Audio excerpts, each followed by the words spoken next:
પુનર્જન્મ આ શબ્દ આપણે આપણી જિંદગીમાં વારંવાર સાંભળ્યો હશે. વેદોમાં, ગ્રંથોમાં, ગીતામાં અને નાનપણમાં આપણા દાદા થકી જે વાતો કહેવામાં આવતી હતી તેમાં પુનર્જન્મ નામનો શબ્દ આપણે વારંવાર સાંભળ્યો હશે. હવે આપણા દેશમાં એક પુનર્જન્મની એવી ઘટના થાય છે જે ઘટનાને લીધે આપણા દેશના રાષ્ટ્રપિતા મહાત્મા ગાંધી એ પોતે હચમચી જાય છે. હવે હું તમને આ જ ઘટના વિશે સ્ટોરી વિથ સાહેબમાં હું આશીષ પટેલ તમને આગળ તરફ કહેવા જઈ રહ્યો છું.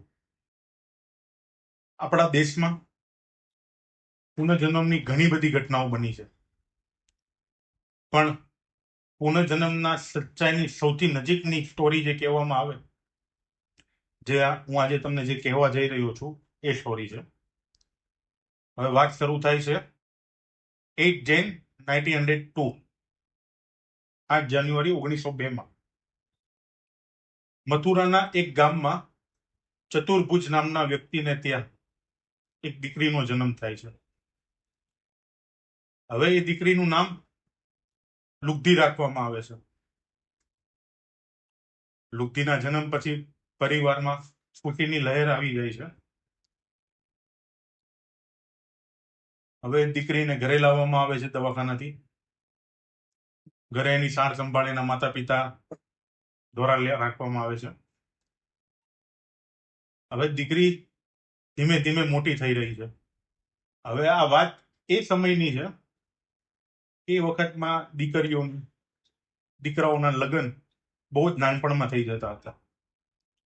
એવી જ રીતે લુગ્ધીના લગ્ન પણ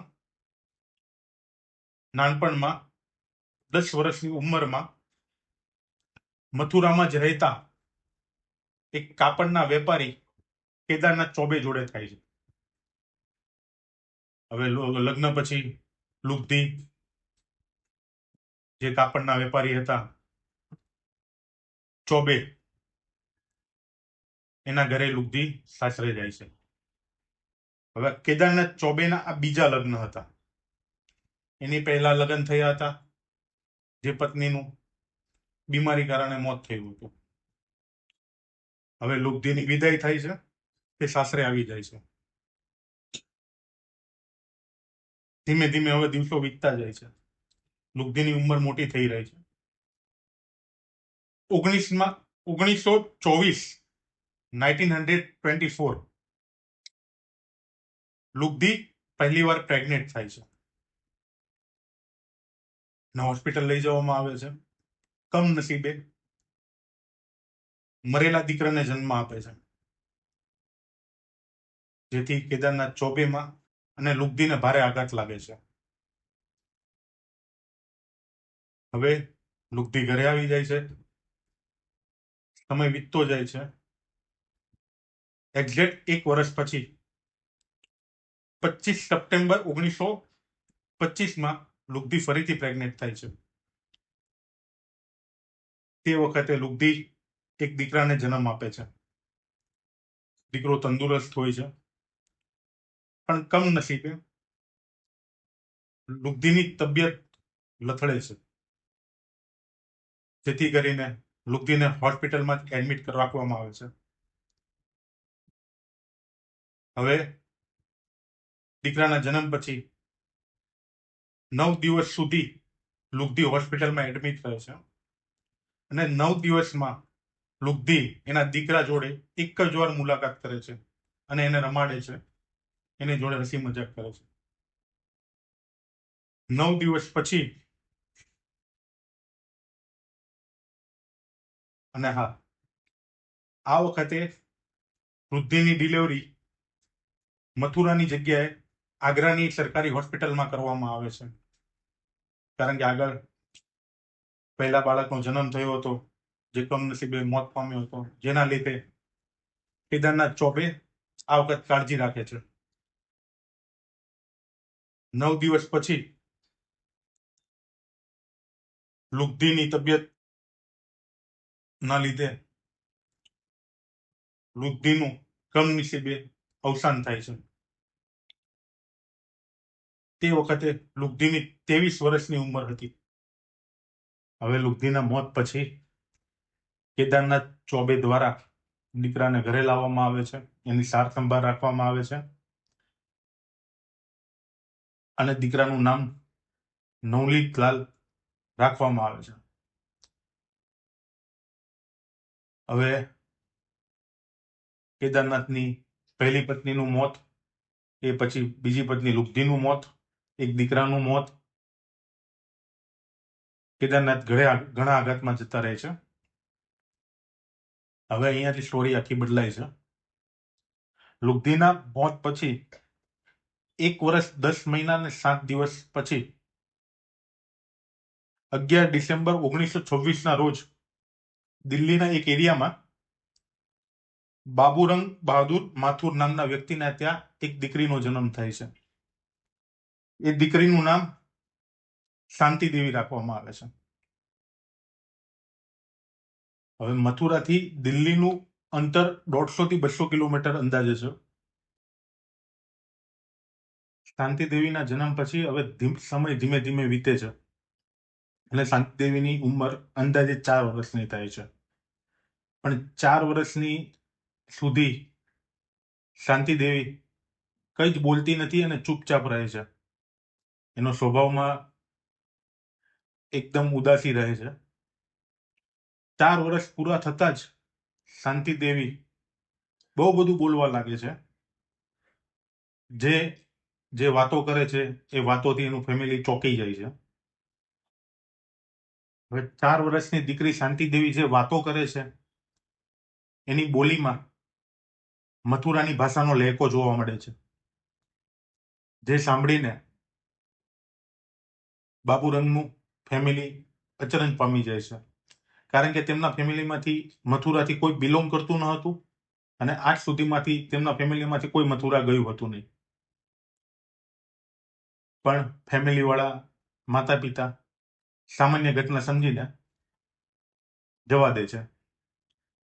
પણ શાંતિ દેવીની એ બોલવાની ઘટના કન્ટિન્યુ ચાલુ રહે છે. હવે ધીમે ધીમે શાંતિ દેવીની ઉંમર 6 વર્ષની થવા આવે છે. 6 વર્ષની ઉંમરમાં શાંતિ દેવી જે પહેલા મથુરાની ભાષા જે બોલતી હતી એ તો બોલતી જ રહે છે, પણ હવે અચાનક એવું બોલવાનું ચાલુ કરે છે કે આ ઘર મારું નથી, મારું સાચું ઘર મથુરામાં છે, મારે એક પતિ છે, એક દીકરો છે, પતિનું નામ કેદારનાથ ચોબે છે અને મેં એની જોડે લગ્ન કરેલા છે, હું એમની બીજી પત્ની હતી. આવું બધું બોલવાનું શાંતિ દેવીનું ચાલુ રહે છે. આ બધું સાંભળીને બાબુરંગના ફેમિલીને કંઈ સમજાતું નથી કે આ દીકરી શું બોલી રહી છે. હવે માતા પિતા દ્વારા શાંતિ દેવીને ઘણો સમજાવવાના પ્રયત્નો થયા છે. ગમે તેમ બહાના રમકડા લાવીને શાંતિ દેવીને સમજાવે છે. હવે આ બધી વાતો, આ ઘટના ચાલુ રહે છે. હવે શાંતિ દેવી ધીમે ધીમે ત્યાં સુધી જીદ કરવા લાગી, મને મથુરા લઈ જાઓ, મારે મારા પતિને, મારા દીકરાને, મારા સાસુ સસરાને મળવું છે. હવે આ શાંતિ દેવીની જીદ રોજ થવા લાગી. આ જીદના લીધે પરિવારને પણ કંઈ સમજાતું ન હતું. હવે શાંતિ દેવીની આ જીદ જોતા માતા પિતા એક નિર્ણય લે છે. શાંતિ દેવીને એક સાયકેટ્રિક ડોક્ટર પાસે લઈ જવામાં આવે છે. ત્યાં જઈને તેમને બધી ઘટના કહેવામાં આવે છે કે આ છોકરી આવું આવું બોલે છે, અમારા ઘરમાંથી કોઈ બિલોંગ નથી કરતી, તો બી મથુરાની ભાષાઓ બોલે છે, મારો પતિ છે, દીકરો છે, સાસુ સસરા છે. આ બધું સાંભળીને ડોક્ટર પણ થોડું વિચારવા લાગે છે. પછી ડોક્ટર અને શાંતિ દેવીની વાત ચાલુ થાય છે. ડોક્ટર દ્વારા પૂછવામાં આવે છે શાંતિ દેવીને કે તે પહેલા બાળકને કઈ રીતે જન્મ આપ્યો હતો. ત્યારે શાંતિ દેવી કહે છે, 6 વર્ષની દીકરી સાંભળજો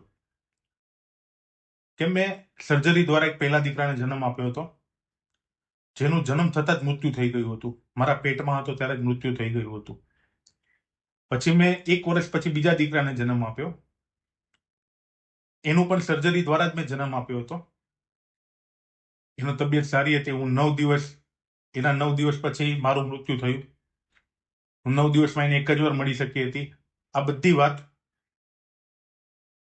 તો ઠીક, પણ એ વાતની અંદર જે પ્રેગ્નેન્ટ લેડી હોય, એક માતા હોય, જે પરિપક્વથી જે બારીકાઈથી પ્રેગ્નન્સી ટાઈમ એની વાતો કેવી રીતે કરે, સર્જરી કઈ રીતે થઈ, એવી રીતની 6 વર્ષની દીકરી સાયકેટ્રિક ડોક્ટર સામે બોલી રહી હતી.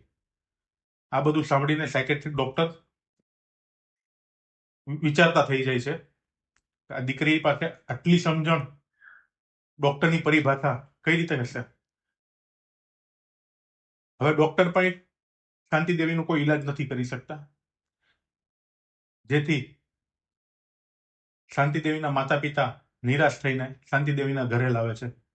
એ પછી શાંતિદેવીના માતા પિતા તાંત્રિકો, ઝાડાઝાડી, આ બધું ઘણું કરાવે છે, જેથી કરીને શાંતિદેવીની એ જીદ છૂટી જાય કે મારા દીકરાને મારા પતિ જોડે લઈ લો, મારું ઘર મથુરામાં નથી. આ બધી જીદો એની છૂટી જાય અને સામાન્યપણે જે છોકરીનું જીવન હોય એવી રીતે જીવવા મળે. સમય વીતતો રહ્યો.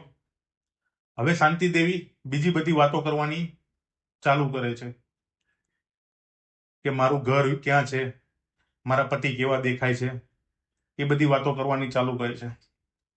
હવે તે કહે છે મારા ઘરની સામે એક દ્વારકાધીશ મંદિર છે,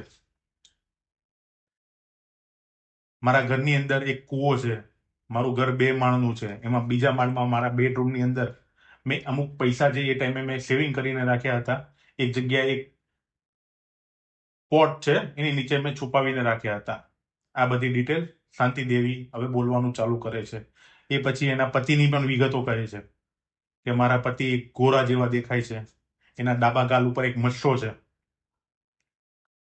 અને એક રીડિંગ ગ્લાસ જે આપણે વાંચવા માટે પહેરીએ છીએ, એ રીડિંગ ગ્લાસ પહેરે છે. આ બધી વાતો કરતી થઈ, પણ પરિવારવાળા ચલાવતા રહ્યા. ક્યાં એની ના સમજણ છે અને આ પહેલાની જેમ બોલે છે. હવે બધું ઉલટું થઈ ગઈ છે. આ બધી વાતો કરતી શાંતિદેવી એના પતિની વાત કરી, ઘરની વાત કરી, દીકરાની વાત કરી, બધી વાતો કરી. પણ જ્યારે એને પૂછવામાં આવતું કે તારા પતિનું નામ શું છે, તો એ ક્યારે એના પતિનું નામ નથી બોલી.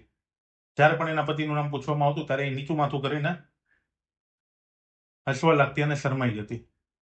હવે એનું કારણ જોઈએ તો વિચારવા જેવું છે, કારણ કે એ જમાનામાં કોઈ પત્ની પતિનું નામ લઈને નહોતા બોલાવતા. આપણા દાદાઓની લોકોને જોઈ લો ને, આપણા બા કદી કોઈ દિવસ આપણા દાદાનું નામ લઈને નહીં બોલાવતા હોય. એ પ્રણાલીને લીધે એના સ્વભાવમાં આ જોવા મળતું હતું. હવે ઘરવાળાઓની મુશ્કેલીઓ વધતી ગઈ. હવે આ વાત અહીંયા ઘરમાં આ હદ સુધી પહોંચી ગઈ. હવે તે જ સમયમાં બાબુ મિશન ચંદ નામના એક વ્યક્તિ હતા, જે સ્કૂલમાં ટીચર તરીકે ફરજ નિભાવતા હતા અને બાળકોને ભણાવતા હતા. હવે આ બાબુ મિશન ચંદ છે એ શાંતિદેવીના પિતાના દૂરના સંબંધી અને એના એક મિત્ર હતા, જે દિલ્હીની દરિયાગંજમાં એક રામ જસ નામની સ્કૂલ છે, જે ઘણી વિશ્વ પ્રસિદ્ધ સ્કૂલ છે, એમાં ટીચર તરીકે ફરજ બજાવે છે. હવે બાબુ મિશન ચંદ આ બધું સાંભળે છે ત્યારે બાબુરંગ બહાદુર માથુરને આની વિશે વાત કરે છે અને એમની મુશ્કેલીઓ જણાવે છે. પછી એમાં એ કહે છે કે મારી દીકરી 4 વર્ષથી આવું કરતી થઈ ગઈ, 6 વર્ષથી આવું કરતી થઈ ગઈ, મથુરા ભાષા બોલે છે, મારો પતિ છે. આ બધી વિગતો આ વકીલ મિત્ર, ટીચર મિત્રને જણાવી. શાંતિદેવીના પિતા અને ટીચર મિત્ર વાત થયા પછી એ ટીચર મિત્ર શાંતિદેવીના ઘરે આવે છે અને શાંતિદેવીને મળે છે અને એના પિતા જોડે વાત કરે છે. હા, હું એક વસ્તુ તમને કહેવાનું ભૂલી ગયો. જ્યારે સાયકેટ્રિકને બતાવીને શાંતિદેવીને ઘરે લાવવામાં આવી હતી, ત્યારે શાંતિદેવી જીદ કરતી હતી મને મથુરા લઈ જાઓ, મારા પતિને મળવું છે. આ બધી જીદોના લીધે એની જીદ પૂરી ન થતા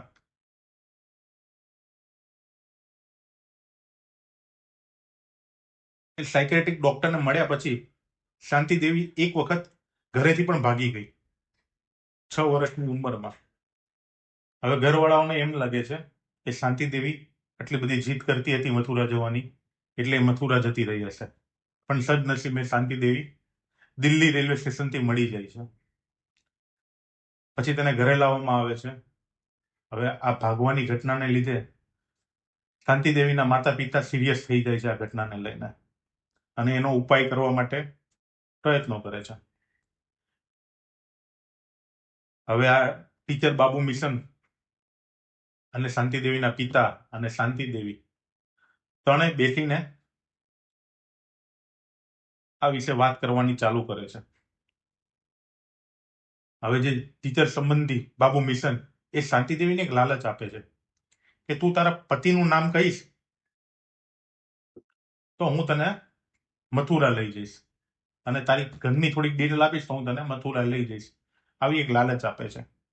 હવે શાંતિ દેવીના મનમાં પણ એવું થયું કે હું 6 વર્ષથી જે વસ્તુની જીદ કરી રહ્યું છું એની વાત કોઈક માણસ કરી રહ્યું છે અને મને લઈ જવાની વાત કરી રહ્યું છે, જેથી શાંતિ દેવી પહેલી વખત બોલે છે, મારા પતિનું નામ કેદારનાથ ચોબે હતું, હું એમની બીજી પત્ની હતું અને મથુરામાં મને બધા ચોબાઈન કહીને બોલાવતા હતા.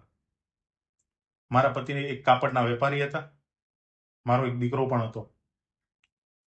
મારું ઘર મથુરામાં એક દ્વારકાધીશ નું મંદિર છે એના એક્ઝેક્ટ સામે છે. હવે બાબુ મિશનને ઘરનું એડ્રેસ પણ મળી જાય છે, નામ પણ મળી જાય છે. હવે આ વાત એ સમયની હતી જ્યારે એકબીજાનો કોન્ટેક્ટ કરવા માટે પોસ્ટ ઓફિસ અને ટપાલનો ઉપયોગ થતો હતો, જેથી બાબુ મિશન એક લેટર લખે છે અને એ લેટરમાં લખે છે, દિલ્હીમાં અમારા ઘરમાં એક દીકરી છે જે કહે છે કે મારા પતિ છે, મારો એક દીકરો છે, એનું નામ કેદારનાથ ચોબે છે, દીકરો છે, એના 9 દિવસ પછી એને માતાનું મોત થયું હતું. આવું એક 6 વર્ષની દીકરી અહીંયા બોલી રહી છે કે મારા પતિ કાપડના વેપારી હતા, મારા ઘરની સામે દ્વારકાધીશ મંદિર છે. હવે આ બધી વાતો એને લેટરમાં બાબુ મિશને લખી. હવે આ લેટરને પોસ્ટ કરી દેવામાં આવ્યો. પછી આ લેટર દિલ્હીમાં કેદારનાથ ચોબેને મળે છે અને કેદારનાથ ચોબે આ લેટર પહેલી વાર વાંચે છે ત્યારે એ પણ વિચારવા ઉપર મજબૂર થઈ જાય છે કે 6 વર્ષની દીકરી જે 150 થી 200 કિલોમીટર દૂર રહીને મારી પત્ની લુબ્ધી વિશે આટલું બધી કઈ રીતે જાણતી હશે, મારા દીકરા વિશે આવું કઈ રીતે જાણતી હશે. જેથી કરીને કેદારનાથ ચોબે એક નિર્ણય લે છે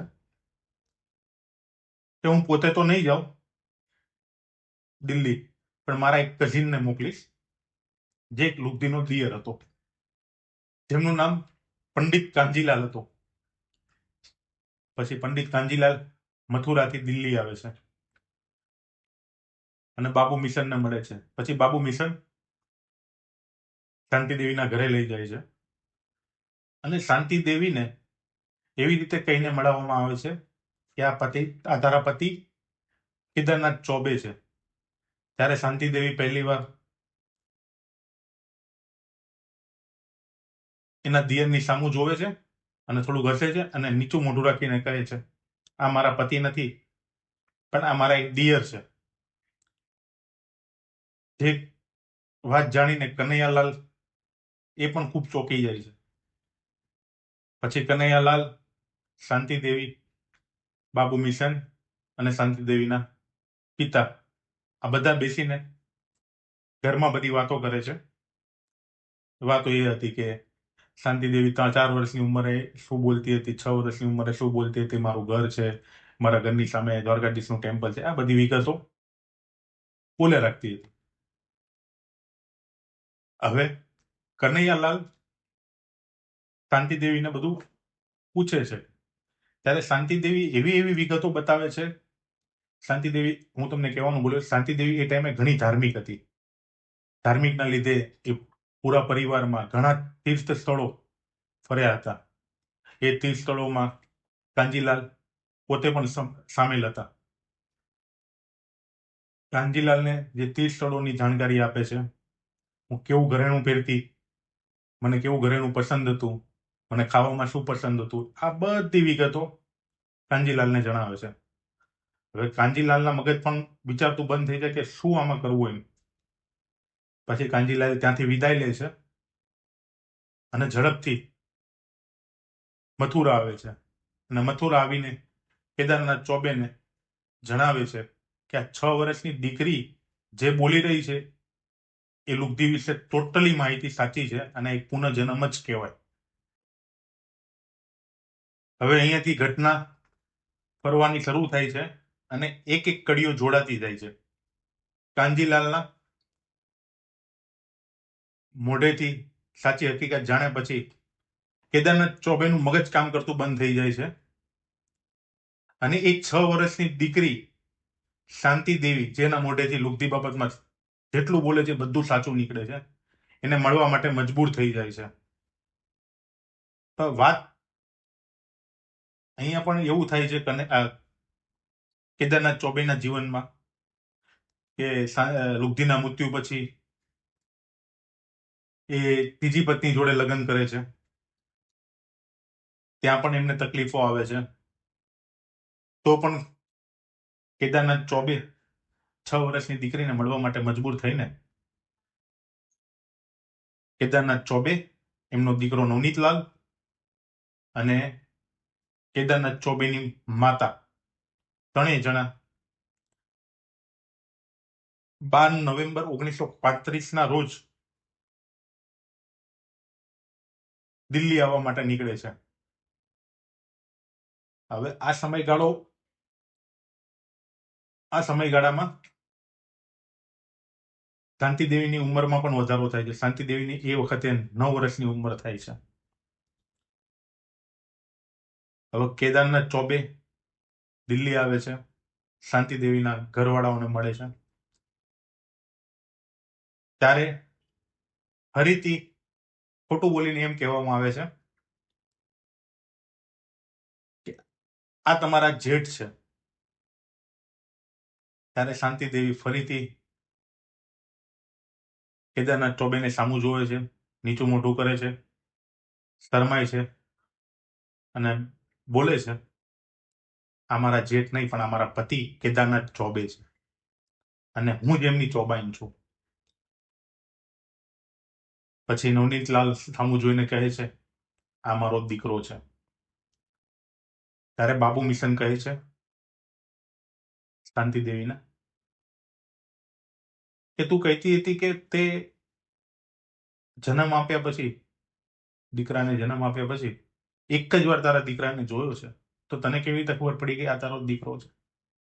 ત્યારે 9 વર્ષની દીકરી બોલે છે કે હું માં છું એની, મને એને જોયા પછી અહેસાસ થઈ ગયો કે આ મારો દીકરો છે. પછી ફેર વાતો ચાલે છે. કેદારનાથ ચોબેને બધી વિગતો જણાવવામાં આવે છે કે 4 વર્ષે આ બોલતી, 6 વર્ષમાં શું બોલતી થઈ, એનો સ્વભાવ સાયકેટ્રિકને બતાવ્યું, પણ એની જીત ચાલુ ને ચાલુ રહી. પછી કેદારનાથ ચોબેને બધી વિગતો બતાવે છે. એમાં એ બધી વિગતો હોય છે કે જે પતિ પત્ની વચ્ચે થયેલી હોય છે એ બધી વિગતો શાંતિદેવી બધી બતાવે છે. શાંતિદેવી કહે છે કે આપણા 2 માળનું ઘર હતું, એમાં બીજા માળે મારા બેડરૂમમાં મેં એક પોટ છે, પોટની નીચે 150 રૂપિયા મૂકેલા છે. પછી આપણા ઘરમાં એક કૂવો છે.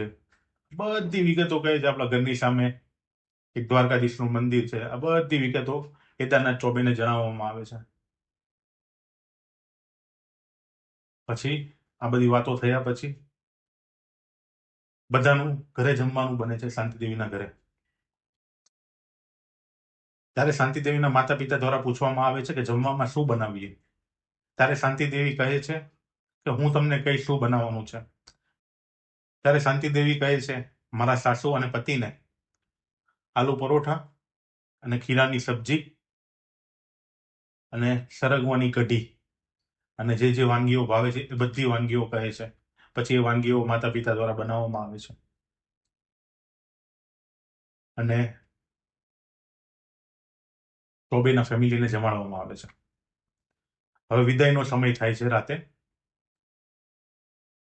ત્યારે કેદારનાથ ચોબે શાંતિ દેવીના પિતાને કહે છે કે મારે શાંતિ દેવીને એકલામાં મળવું છે અને તેને વાત કરવી છે. પછી એકલામાં મળવા જાય છે. ત્યારે શાંતિ દેવી જોડે વાતો થાય છે. ત્યારે શાંતિ દેવી જે વાતો કરે છે જે વાતો બીજા કોઈ વ્યક્તિને ખબર જ ન હતી. એ બે જ માણસોને ખબર હતી કે જે વાતો થયેલી હતી એમાં શાંતિ દેવી કહે છે કે તમે મને મારા મર્યા પહેલા એક પ્રોમિસ આપ્યું હતું કે તમે ત્રીજા લગ્ન નહીં કરો, અને તમે ત્રીજા લગ્ન કર્યા. કેમ કર્યા? કેમ મારું પ્રોમિસ તોડ્યું?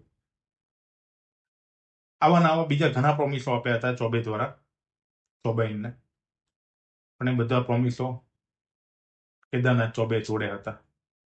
હવે શાંતિ દેવી નારાજ થઈ જાય છે. પછી બહાર આવે છે. ત્યારે કેદારનાથ ચોબે શાંતિ દેવીના પિતાને કહે છે કે મારા રૂમમાં અંદર જે પણ વાતો થઈ ને એવી વાતો હતી કે જે અમારા લગ્ન જીવનમાં અમારા બે વ્યક્તિ જોડે જ થયેલી હતી, ત્રીજા કોઈ વ્યક્તિને ખબર પણ ન હતી. અને હું માનું છું આ એક લુબ્ધિ જ છે, મારી જે બીજી પત્ની હતી એ.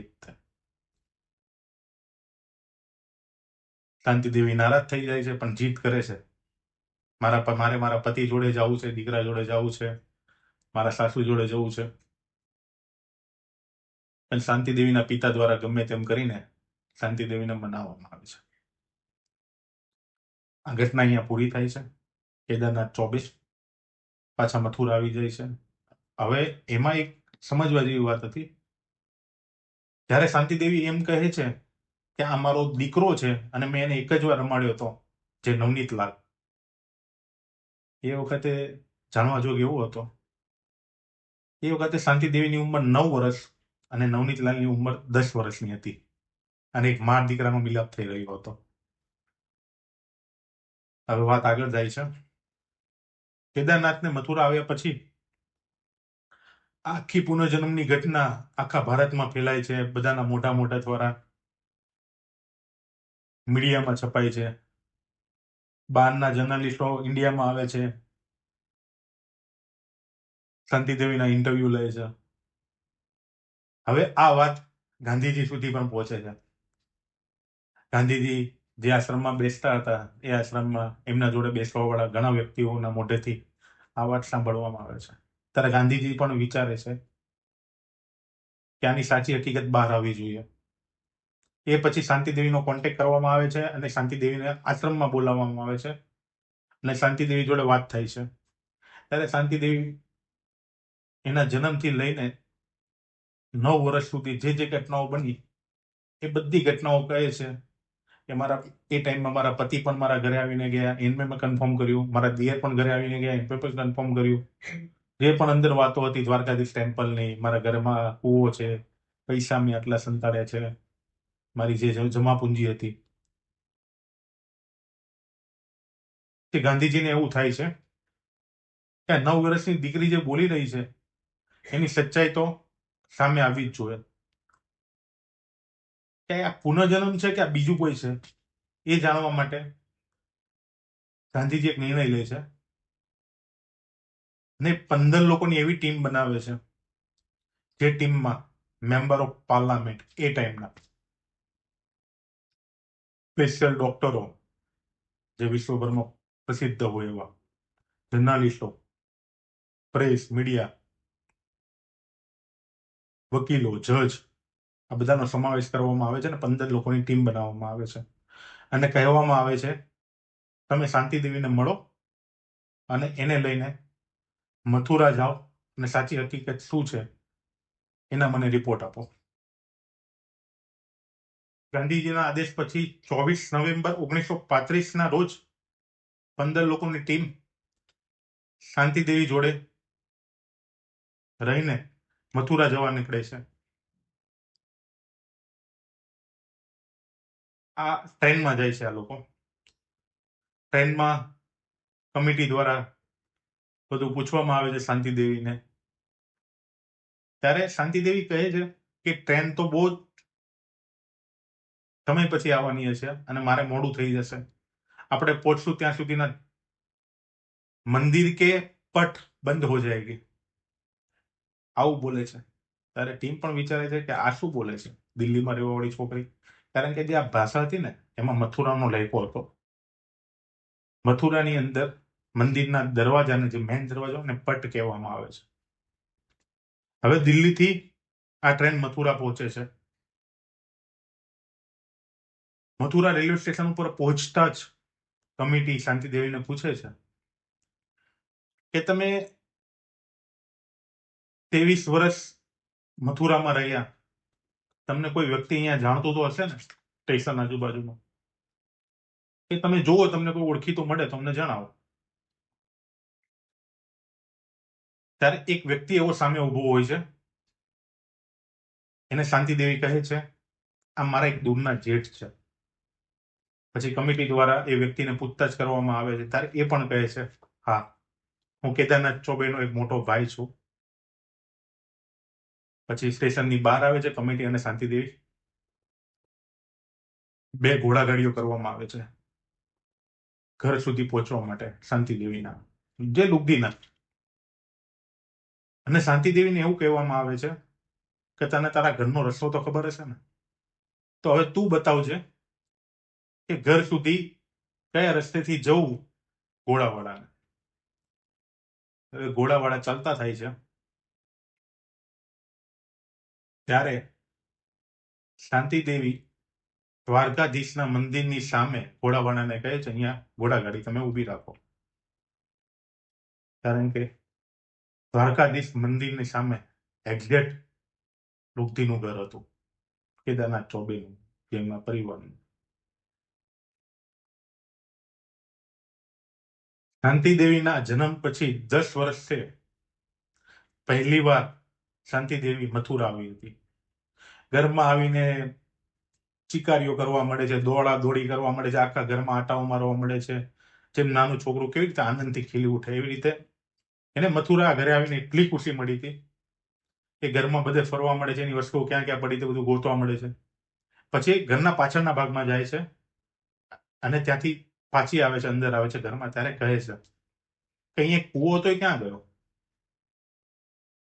ત્યારે કેદારનાથ ચોબે એને ફરીથી પાછળ લઈ જાય છે ઘરની પાછળ અને કહે છે આ પથ્થર હટાવી લે, પથ્થરના નીચે કૂવો જ છે. અને હકીકતમાં કૂવા ઉપર પથ્થર મૂકેલો જેથી શાંતિદેવીને દેખાયો નહીં. પછી કમિટી દ્વારા શાંતિદેવીને પૂછવામાં આવે છે કે અમને એવી એવી નિશાનીઓ આપ કે અમને ખબર પડે કે તું જે કહી રહી છે એ સાચું છે. ત્યારે શાંતિદેવી કહે છે કે ચલો મારી સાથે બીજા માળે, અને એને બીજા માળે લઈ જાય છે કમિટીના. અને એક ફ્લાવર પોટ પડ્યું હોય છે અને કહે છે આ ફ્લાવર પોટની નીચે મેં 150 રૂપિયા એ વખતની મારી જમા પૂંજી મેં સંતાડેલી છે.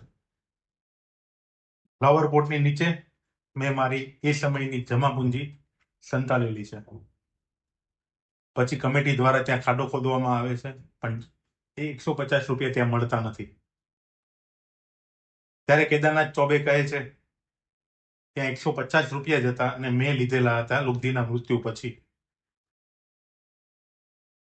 પછી ટીમ નીચે આવે છે અને બધી વાર્તાઓ થાય છે, જે દ્વારકાધીશ મંદિરમાં લઈ જાય છે પૂજારી જોડે. એ સમયે જે વાતો થયેલી હતી એ બધી વાતો ત્યાં મંદિરોમાં બધા સભ્યો જોડે વાતો કરે છે. હવે આ બધી હકીકત જાણીને કમિટી અને શાંતિદેવી દિલ્હી પરત આવી જાય છે અને કમિટી એક રિપોર્ટ રજૂ કરે છે ગાંધીજી આગળ કે 9 વર્ષની દીકરી એના પુનર્જન્મની જે વાતો કરી રહી છે એ 100% સાચી છે. પછી આ વાત આખા દેશમાં વિદેશોમાં ફેલાવા લાગે છે. ફરીથી એ પછી કમિટી દ્વારા ફરીથી નક્કી કરવામાં આવે છે આ વખતે શાંતિદેવીના એના લુગધીના મમ્મી પપ્પાના ઘરે લઈ જવામાં આવશે. પછી ફરીથી મથુરા જાય છે. આ વખતે લુગધીના માતા પિતાના ઘરે જાય છે. ઘરે જયા પછી લુબ્ધી માતા પિતાને મળે છે, શાંતિદેવી માતા પિતાને મળે છે. અને એ વખતે એના માતા પિતા જોડે જે વાતો થયેલી હતી એ બધી વાતો શાંતિદેવી કહે છે. આ બધું સાંભળ્યા પછી શાંતિદેવી લુબ્ધીના માતા પિતાને મળીને ખૂબ રડવા લાગે છે. અને લુબ્ધીના માતા પિતા પણ બહુ જ રડે છે, કારણ કે શાંતિદેવીએ જે વાતો કરેલી હતી બધી જ સાચી નીકળી હતી. ફરીથી કમિટી મથુરાથી દિલ્હી આવે છે અને ગાંધીજીને રિપોર્ટ આપે છે. એ પછી આખા દેશે માન્યું કે આ પુનર્જન્મની ઘટના ખરેખર સાચી છે. લુબ્ધી એ જ શાંતિદેવી છે. હવે અહીંયા વાત એવી થાય છે, કેદારનાથ ચોબેના ત્રીજા લગ્ન હતા, જેથી આપણા ભારતના કાનૂન બંધારણ મુજબ શાંતિદેવી એના સાસરીમાં એના પતિ કેદારનાથ ચોબે એના દીકરા જોડે રહી શકે તેમ નહોતી. જેના લીધે શાંતિદેવી દિલ્હીમાં જ રહે છે. એ પછી ઘણા ન્યૂઝ રિપોર્ટરો વાળા શાંતિદેવીનું ઇન્ટરવ્યુ લેવા આવે છે. પહેલી વાર કેનેડાથી પુનર્જન્મ ઉપર રિસર્ચ કરનાર ઇયાન સ્ટીવન્સન એ ઇન્ડિયા આવે છે અને શાંતિદેવીનું ઓડિયો અને વિડીયો બંને દ્વારા ઇન્ટરવ્યુ લેવામાં આવે છે. એ પછી આ પુનર્જન્મની વાત દરેક જગ્યાએ બધાની જગ્યાએ ફેલાવા મળે છે, દરેક દેશમાં ફેલાવા મળે છે અને બધા લોકો માને છે કે આ ઘટના ખરેખર સાચી છે પુનર્જન્મ તરીકે. 27 ડિસેમ્બર 1987 1987 જ્યારે શાંતિદેવીની ઉંમર 61 વર્ષની હતી 61 વર્ષની હતી ત્યારે શાંતિદેવીનું મૃત્યુ થાય છે. પહેલી વાર 23 વર્ષે મૃત્યુ થાય છે, બીજી વાર 61 વર્ષની ઉંમરમાં મૃત્યુ થાય છે. પણ બીજી વારના શાંતિદેવીના 61 વર્ષના જીવનકાળમાં એક સ્પેશિયલ વસ્તુ એવી હતી જેની આપણે બધાએ શીખ લેવી જોઈએ. જે શાંતિદેવીએ 4 વર્ષથી છોકરાની જીત, પતિની જીત, સાસુની જીત, ઘરની જીત કરી હતી, એ જ જીતે 61 વર્ષની ઉંમર સુધી શાંતિદેવીના લગ્ન ના થવા દીધા અને શાંતિદેવીએ એકલા જ જિંદગી કાઢી અને 61 વર્ષની ઉંમરમાં એમનું મૃત્યુ થયું. જે કહેવામાં આવે છે ને, લગ્ન જીવન એ જન્મ જન્મનો નાતો છે, આ વાત પરથી સાબિત થાય છે. અહીંયા વાર્તા પૂરી થાય છે. તમને કેવી લાગી આ વાર્તા જરૂર જણાવજો કોમેન્ટમાં અને અમારી ચેનલને સ્ટોરી વિથ સાહેબને સબસ્ક્રાઇબ કરો, લાઈક કરો, કમેન્ટ કરો.